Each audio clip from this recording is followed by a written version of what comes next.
नमस्कार, मैं हूं शशि। आइए झारखंड की टॉप 25 प्रमुख खबर जानते हैं। छात्रवृत्ति की मांग को लेकर आजसू ने निकाला जन आक्रोश मार्च। रामगढ़ जिले में आजसू छात्र संघ के नेतृत्व में हजारों छात्रों ने जन आक्रोश मार्च निकाला है। बुधवार को ओबीसी एससी एसटी छात्रों के लंबित छात्रवृत्ति भुगतान कराने के मुद्दे पर आजसू छात्र संघ ने शिक्षा के लिए भिक्षा नामक जन आक्रोश मार्च निकाली। कार्यक्रम के दौरान जेल मोड़ से निकलकर छात्रों ने डीसी कार्यालय तक रैली निकाली है। रैली के माध्यम से संघ ने डीसी को मांगों से संबंधित ज्ञापन सौंपकर लंबित पोस्ट मैट्रिक छात्रवृत्ति भुगतान की मांग रखी। बता दें, जन आक्रोश मार्च का नेतृत्व आजसू छात्र संघ के प्रदेश अध्यक्ष ओम वर्मा, कार्यकारी अध्यक्ष बबलू महतो, वरीय उपाध्यक्ष ऋतुराज ने नेताओं ने किया। सभी ने लंबित 24-25 छात्रवृत्ति को तत्काल भुगतान करने, ई कल्याण पोर्टल पर सभी लंबित आवेदनों की स्थिति सार्वजनिक करने और जिला स्तर पर हुई देरी की जांच करने की मांग की। बता दें, प्रदेश अध्यक्ष ओम वर्मा ने कहा है कि यह मार्च किसी पार्टी या व्यक्ति का आंदोलन नहीं, यह उन लाखों विद्यार्थियों की पुकार है जो बेहतर शिक्षा, सम्मान, अवसर और सुरक्षित भविष्य चाहते हैं। उन्होंने कहा है कि झारखंड सरकार को स्पष्ट संदेश मिल गया है कि शिक्षा के साथ अन्याय अब बर्दाश्त नहीं होगा। झारखंड में जंगली हाथियों के हमले से 5 लोगों की मौत। झारखंड में पिछले 24 घंटे के दौरान जंगली हाथियों के हमले में 2 महिला समेत 5 लोगों की मौत हो गई है। अधिकारियों ने बुधवार को यह जानकारी दी है।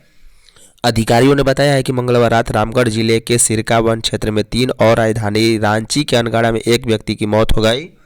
अनगाड़ा के जिड्डू गांव में जिस व्यक्ति की मौत हुई है उसकी उम्र 36 साल थी। रामगढ़ के संभागीय वन अधिकारी नीतीश कुमार ने बताया है कि कुछ शवों की पहचान अभी तक नहीं हो पाई है। वहीं त्वरित प्रक्रिया दल और वन रक्षक क्षेत्र में हाथियों के झुंड की गतिविधियों पर नजर रख रही है। उन्होंने कहा है कि मंगलवार दोपहर अमित कुमार राजवार वीडियो बनाने और तस्वीरें खींचने के लिए 8 जंगली हाथियों के एक झुंड के पास पहुंच गया था, तभी हाथियों ने उसे कुचल दिया। संभागीय वन अधिकारी ने कहा है कि अलग अलग झुंड में विभाजित लगभग 42 हाथी रामगढ़ और बोकारो जिले के सीमावर्ती क्षेत्र के जंगल में घूम रहे हैं। रांची में मार्च 2026 तक शुरू होगा 100 मेगावाट का सोलर प्लांट। झारखंड की राजधानी रांची के गेतलसूत्र डैम में बन रहे 100 मेगावाट के फ्लोटिंग पावर प्लांट का निर्माण कार्य 60% तक पूरा हो चुका है। मार्च 2026 से यह चालू हो जाएगा। इससे उत्पादित 100 मेगावाट बिजली झारखंड बिजली वितरण निगम लिमिटेड लेगा। बता दें, फ्लोटिंग पावर प्लांट का निर्माण solar energy corporation of India कर रहा है। इस पर 800 करोड़ रुपए खर्च किए जा रहे हैं। झारखंड बिजली वितरण निगम ने रांची के सिकंदरी स्थित गेतलसूत्र डैम में वर्ल्ड बैंक की मदद से 800 करोड़ की लागत से 100 मेगावाट के फ्लोटिंग सोलर पावर प्लांट लगाने का फैसला किया था। वर्ष 2018 में इसकी प्रक्रिया बढ़ी थी। इसके लिए झारखंड बिजली वितरण निगम और solar energy corporation of India के बीच करार भी हुआ था। बिजली विभाग में 535 करोड़ का नहीं मिल रहा हिसाब। झारखंड बिजली वितरण निगम लिमिटेड की कार्यप्रणाली पर एक बार फिर से सवाल खड़े हो गए हैं। वित्तीय वर्ष 24-25 के लिए की गई ऑडिट रिपोर्ट में कंज्यूमर सिक्योरिटी डिपॉजिट और उस पर देय ब्याज को लेकर कई गंभीर अनियमितताओं का खुलासा हुआ है। यह ऑडिट रिपोर्ट झारखंड राज्य विद्युत नियामक आयोग को सौंप दी गई है।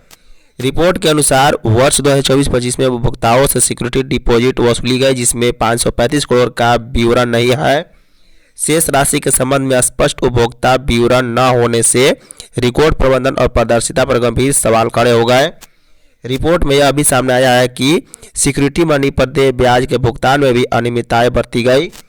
बता दें, वर्ष के दौरान विभिन्न उपभोक्ताओं के बिजली बिलों में ब्याज का समायोजन किया गया, लेकिन यह समायोजन पूरा नहीं हुआ।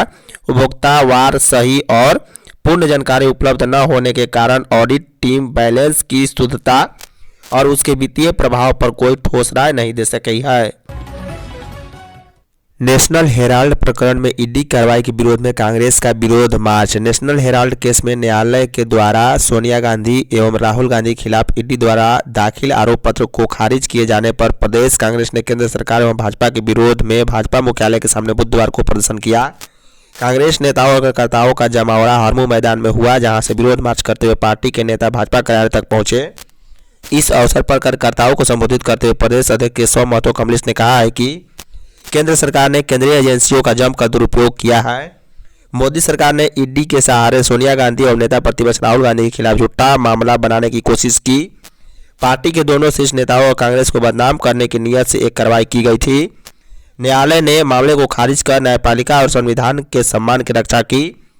बता दें, केंद्र सरकार दमनात्मक कार्रवाइयों की सीमा पार कर चुकी है। न्यायालय के आदेश के बाद प्रधानमंत्री नरेंद्र मोदी और देश के गृह मंत्री अमित शाह को अपने पद पर रहने का हक नहीं है। बुलडोजर के सामने लेटी सरना समिति अध्यक्ष निशा भगत। हाई कोर्ट के आदेश के बाद रिम्स परिसर और डीआईजी मैदान क्षेत्र में चल रही अतिक्रमण हटाओ कार्रवाई बुधवार को अचानक टकराव और तनाव में बदल गई है। डीआईजी मैदान में प्रशासन की कार्रवाई के दौरान भारी हंगामा हुआ, जब केंद्रीय सरना समिति की महिला अध्यक्ष निशा भगत बुलडोजर के सामने ही लेट गई और अतिक्रमण हटाने की कार्रवाई रोकने की मांग करने लगी। हंगामे के बीच पुलिस ने निशा भगत को हिरासत में ले लिया। बाद में शाम में पीआर बॉन्ड भरवाकर उन्हें छोड़ दिया गया। हालांकि सरकारी कार्य में बाधा डालने के आरोप में उनके खिलाफ एफआईआर दर्ज की गई। इसी बीच निशा भगत को एक महिला पुलिसकर्मी ने थप्पड़ जड़ दिया, जिसके बाद मामला और गर्म हो गया। निशा भगत ने प्रशासन पर गंभीर आरोप लगाते हुए कहा है कि आदिवासियों के घरों को चुन चुन कर तोड़ा जा रहा है। उन्होंने कहा है कि जब तक प्रभावित परिवारों के लिए पुनर्वास की ठोस व्यवस्था नहीं की जाती, तब तक अतिक्रमण हटाने की कार्रवाई पूरी तरह अन्यायपूर्वक है। उनके समर्थन में बड़ी संख्या में महिलाएं भी मौके पर मौजूद और प्रशासन के खिलाफ नारेबाजी शुरू कर दी। 8 करोड़ खर्च कर 2300 पौधे बचे, हाईकोर्ट ने पूछा। हाईकोर्ट के चीफ जस्टिस तरलोक सिंह चौहान और जस्टिस राय शंकर की अदालत में हजारीबाग से बरही तक NH-33 के चौड़ीकरण के दौरान पौधारोपण के मामले में बुधवार को सुनवाई हुई। सुनवाई के बाद अदालत ने NHI से विस्तृत जानकारी मांगी। अदालत ने पौधारोपण के लिए स्वीकृत 8 करोड़ रुपए के इस्तेमाल के बाद जमीनी रिपोर्ट भी पेश करने का निर्देश दिया। पूछा है कि इस राशि में कितनी राशि खर्च हुई और कितने पौधे लगाए गए और कितने पौधे जीवित हैं। मामले की अगली सुनवाई 5 जनवरी को होगी। बता दें, प्रोजेक्ट डायरेक्टर ने अदालत को बताया कि हजारीबाग से बरही के बीच NH-33 के दोनों ओर पौधारोपण के लिए लगभग 8 करोड़ रुपए का फंड निर्धारित था, जिसका उपयोग करते हुए 20,000 पौधे लगाए गए। कोर्ट ने सवाल उठाया कि इतनी बड़ी राशि खर्च करने के बावजूद कितने पेड़ वास्तव में जीवित हैं। इस पर NHI की ओर से बताया गया है कि करीब 2300 पौधे ही जीवित हैं। झारखंड के जेलों में बहाल होंगे 51 पारा चिकित्सा कर्मी। गृह कारा एवं आपदा प्रबंधन विभाग के अंतर्गत कारा एवं सुधारात्मक सेवाएं निरीक्षणालय के अधीन 51 पारा चिकित्सा कर्मी की नियुक्ति होगी। इनमें 48 नियमित तथा 3 बैकलॉग के पद शामिल हैं। इसे लेकर अगले वर्ष झारखंड राज्य के काराओं में पारा चिकित्सा कर्मियों की भर्ती संयुक्त प्रतियोगिता परीक्षा 2025 आयोजित की जाएगी। झारखंड कर्मचारी चयन आयोग द्वारा आयोजित होने वाली इस परीक्षा में सम्मिलित होने के लिए ऑनलाइन आवेदन अगले वर्ष 8 जनवरी से 7 फरवरी मध्य रात्रि तक भरे जाएंगे। आयोग ने बुधवार को इस परीक्षा से संबंधित सूचना प्रकाशित कर दी है। आयोग द्वारा जारी कार्यक्रम के अनुसार 9 फरवरी की मध्य रात्रि तक परीक्षा शुल्क भुगतान तथा फोटो एवं हस्ताक्षर अपलोड कर आवेदन पत्र का प्रिंट आउट लेने के लिए लिंक उपलब्ध रहेगा। वहीं 10 फरवरी से 13 फरवरी की मध्य रात्रि तक ऑनलाइन आवेदन पत्र में संशोधन भी कर सकेंगे।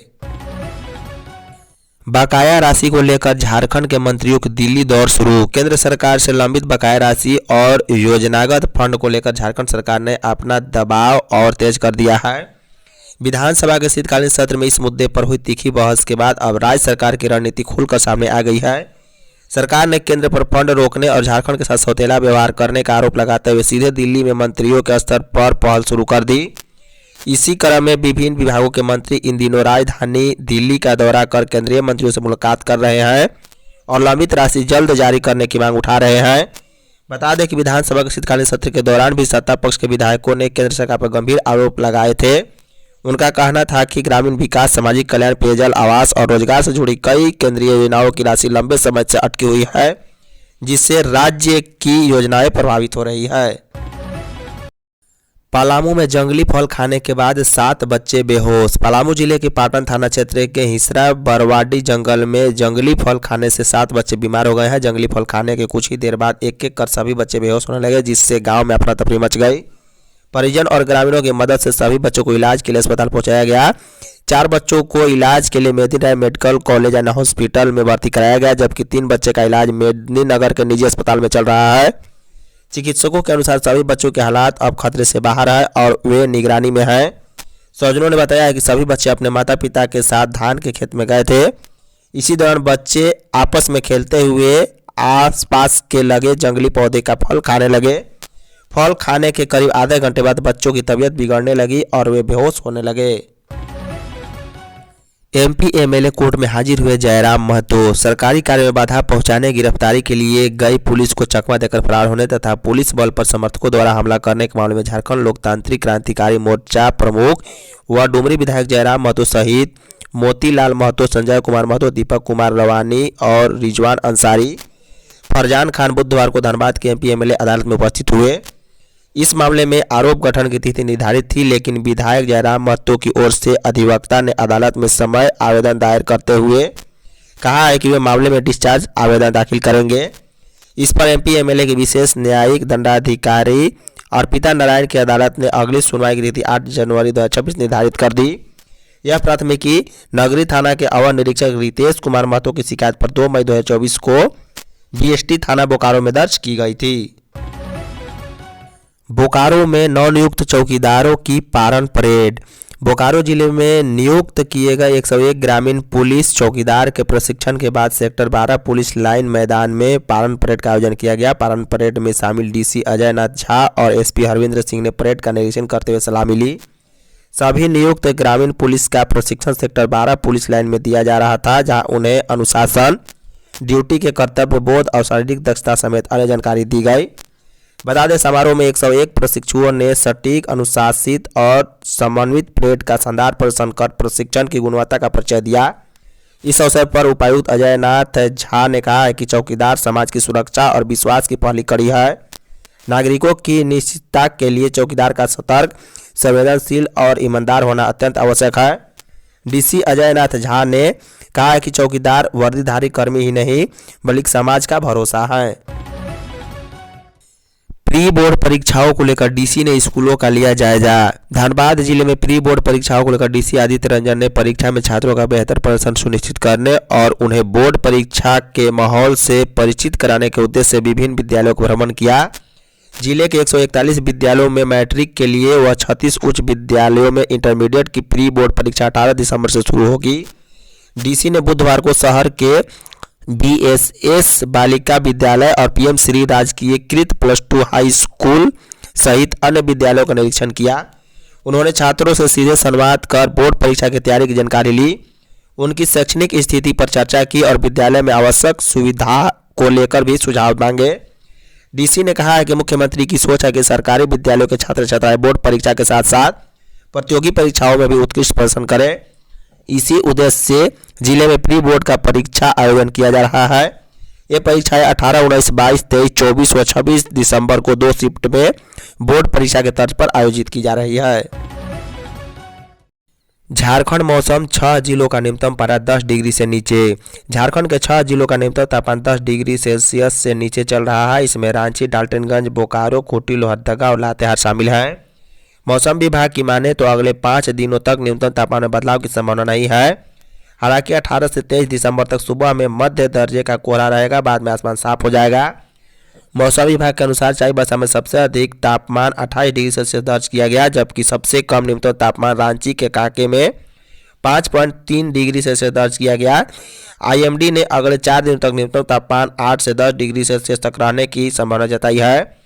बता दें, 18 दिसंबर को अधिकतम 23 और न्यूनतम 8 डिग्री सेल्सियस, जबकि 19 दिसंबर को अधिकतम 23 और न्यूनतम 9 डिग्री सेल्सियस, 20 दिसंबर को अधिकतम 24 और न्यूनतम 10 डिग्री सेल्सियस और 21 को भी अधिकतम 24 और न्यूनतम 10 डिग्री सेल्सियस रहने की संभावना जताई गई है। देवघर के तुरी जंगल से 11 साइबर ठग गिरफ्तार। साइबर अपराधियों के विरुद्ध चलाए जा रहे अभियान के तहत पुलिस ने 11 आरोपियों को गिरफ्तार किया है। सभी आरोपियों के पास से मिले मोबाइल सिम कार्ड की जांच के बाद साइबर क्राइम का लिंक व सबूत मिलने के बाद कोर्ट में पेशी कर न्यायाधीश के आदेश के बाद बुधवार शाम जेल भेज दिया गया। छापेमारी पालोजोरी थाना अंतर्गत पूरी पहाड़ी स्थित जंगल में की गई।